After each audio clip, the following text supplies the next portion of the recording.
to go, Sophie.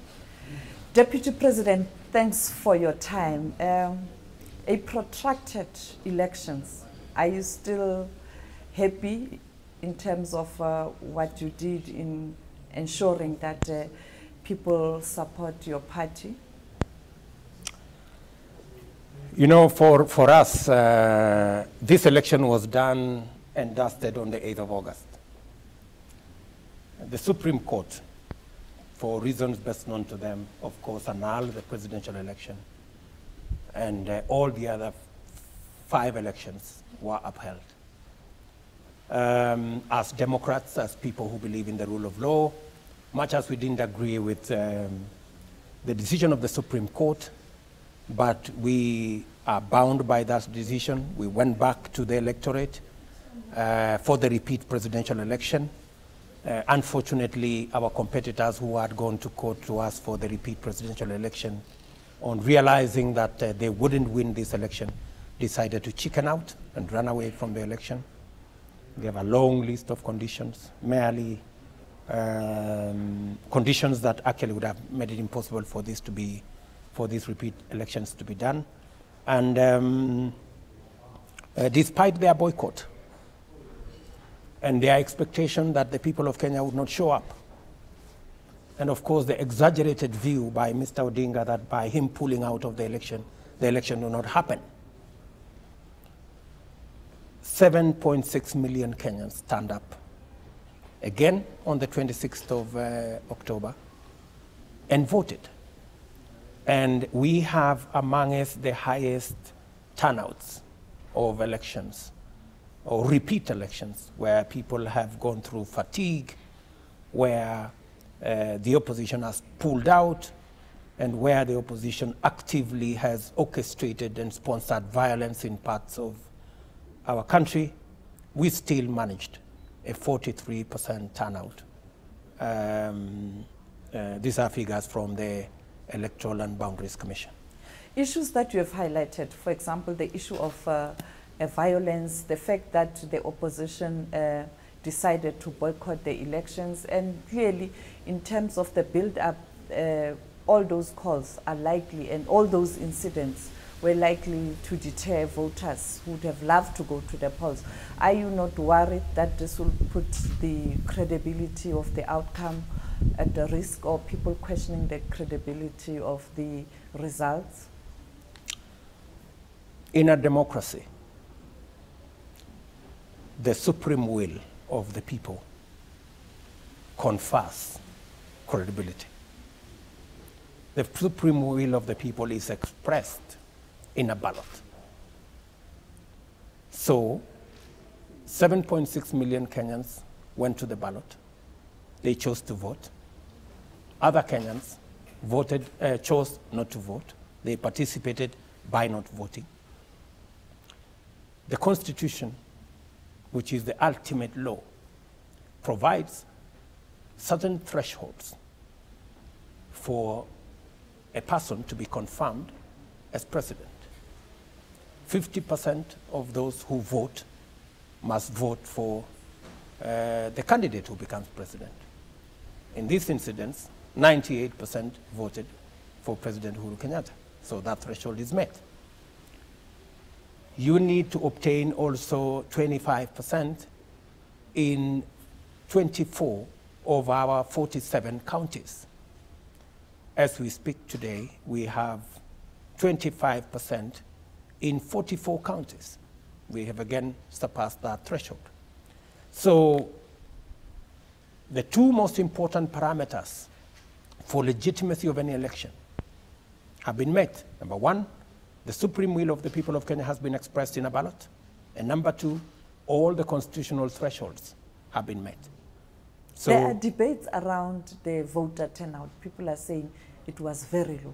What's your assessment?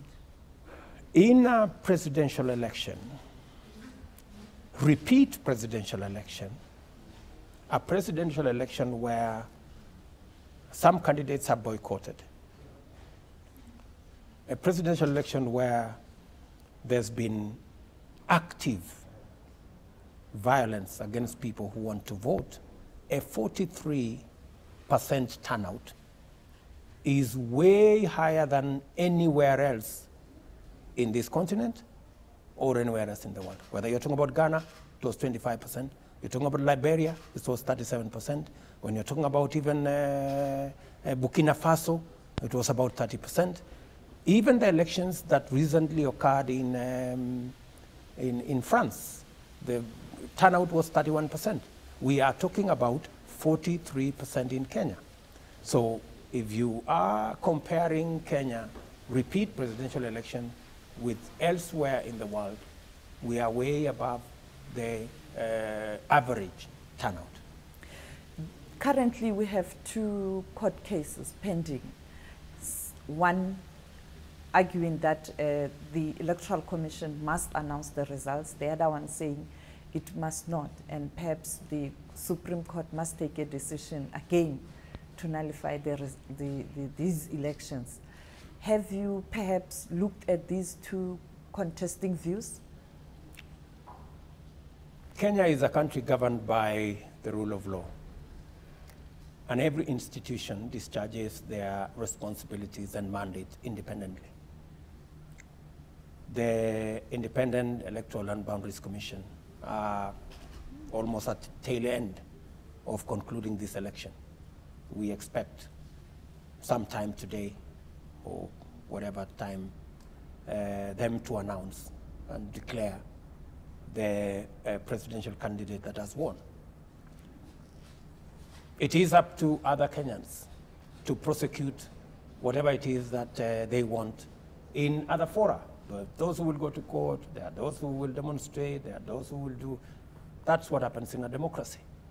What we are waiting for is a declaration at the National Tallying Center, prepare for the swearing in. If there will be challenges, legal challenges, they will go to the Supreme Court. The Supreme Court will discharge its mandate, as is expected of that body by the Constitution and the people of Kenya, and we will take up things from there. The former Prime Minister Raila Odinga told SABC yesterday that he would like to see a situation where there is a rerun in 90 days. What's your view? I think Mr. Odinga is fatigued or a bit maybe confused. Yes, there will be an election. It will not be a repeat election, and it will not be in 90 days. There will be an election, I think, in 1,744 days on the 9th of August, 2022. That is the election that will be there. This other election that is talking about, I think is maybe somebody confusing, or it's just a figment of his imagination.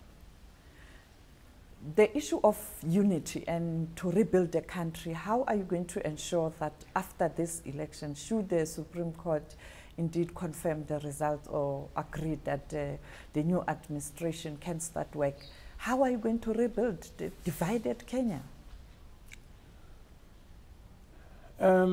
First, it is not true that Kenya is divided. Kenya has a divided political opinion. And that is what a democracy is all about.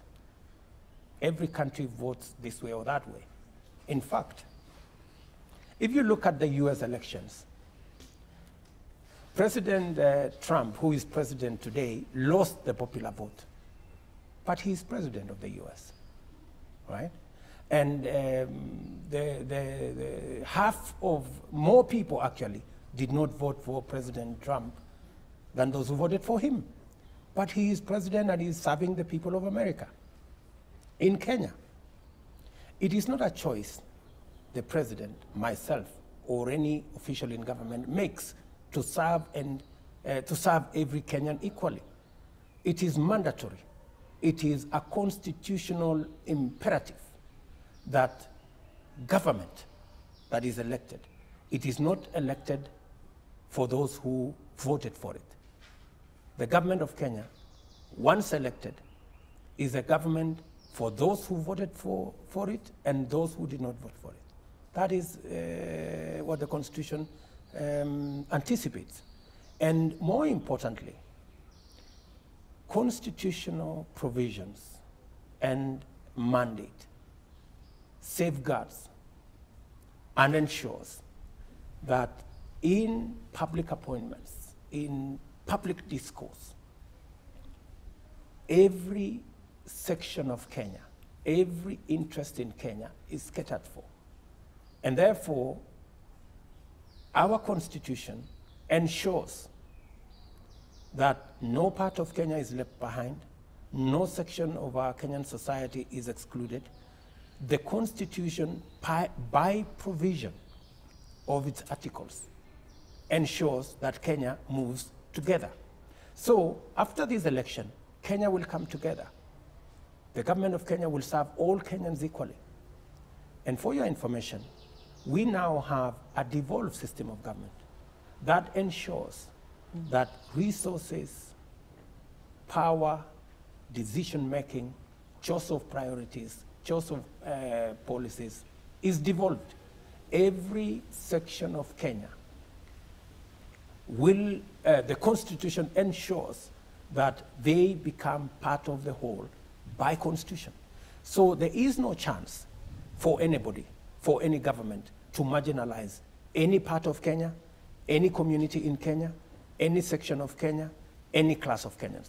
Every part of Kenya will be included in government going forward, not by choice, but by dictate of the Constitution. The continent is struggling to deal with the issue of tribalism and ethnicity. As the incoming administration, what are you going to do to bridge the gap in terms of different groupings to ensure that each and every group or ethnic group or tribe feels that I am a Kenyan, I can be part of government, I can contribute my skills at any level of government or anyway? Inclusivity, how are you going to ensure inclusivity?